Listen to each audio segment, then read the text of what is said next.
గర్భాలయంలో శ్రీ స్వామివారి హృదయంలో శ్రీదేవిని భూదేవిని నిలుపుకున్న స్వామి దర్శనమిస్తాడు. పాదాల చెంత మహాలక్ష్మి మూర్తిమంతమై ఉంది. ఆ స్వామి దివ్య దర్శనం చేసుకుందాం పదండి. గర్భాలయంలో మకర తోరణంలో హృదయంలో శ్రీదేవిని భూదేవిని నిలుపుకున్న స్వామి దర్శనమిస్తాడు.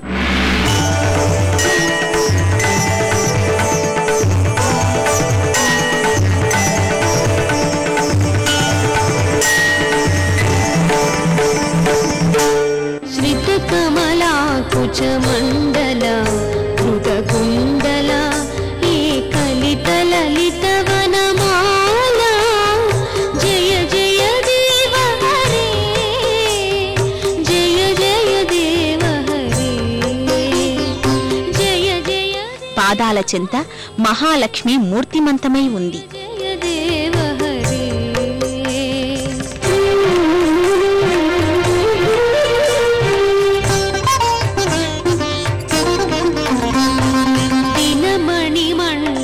మండన భవఖండన ఈ ముని జన మానస హంస జయ జయ దేవ హరే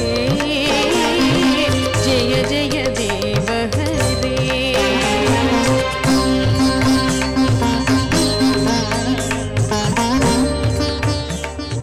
శ్రీదేవి భూదేవి సమేత స్వామివారి దగ్గర ఘంటానాదం చేసి పువ్వులు సమర్పించి పూజలు చేసి ప్రదక్షిణలు కావించి చిడతల భజనలు సాగుతుండగా స్త్రీలు స్వామివారికి ఒకరి తర్వాత ఒకరు చామర సేవలు అందించడం చేస్తుంటారు. ఆలయ ద్వారానికి ఇరువైపులా ద్వారపాలకులైన జయ విజయులు పంచముఖ ఆంజనేయుణ్ణి దర్శించుకుంటాం. జయ జయ దేవ హరే. అటుపై నాగదేవతామూర్తుల మంటపం ఉంది. వినాయక మంటపంలోని వినాయకుని మూర్తి నల్లరాతి విగ్రహం.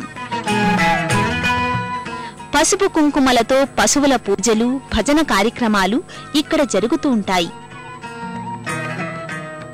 సంధ్యాకాంతుల్లో గోపుర దృశ్యాలు నేత్ర మనోహరంగా ఉంటాయి.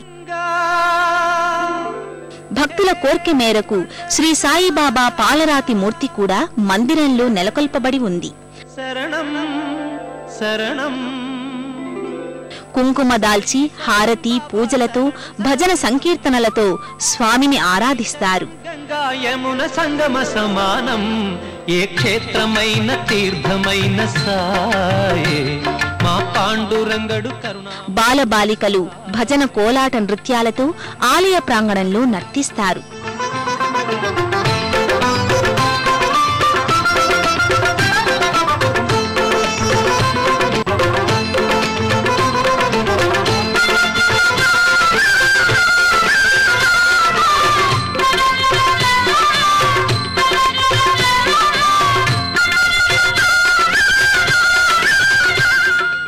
దసరా నవరాత్రులను విశేషించి ఉత్సవాలుగా ఇక్కడ బాగా నిర్వహిస్తారు.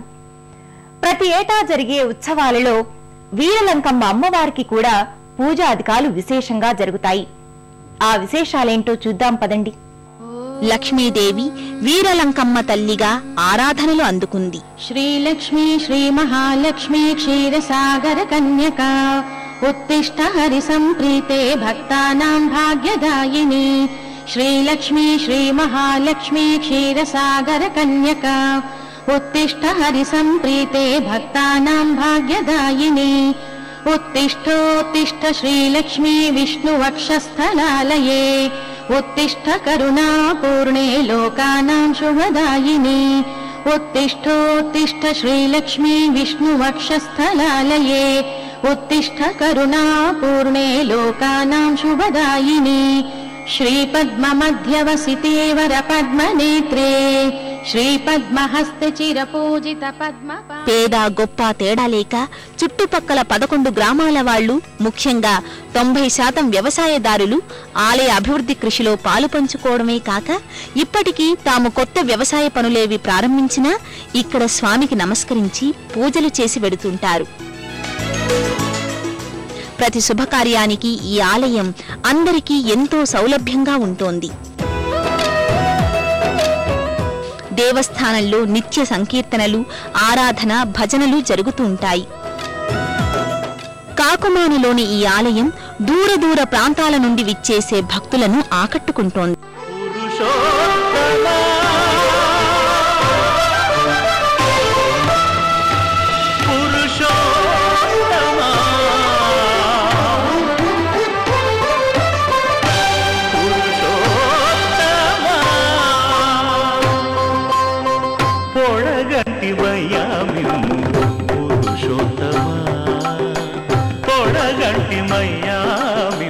పురుషోత్తమా ఎడయక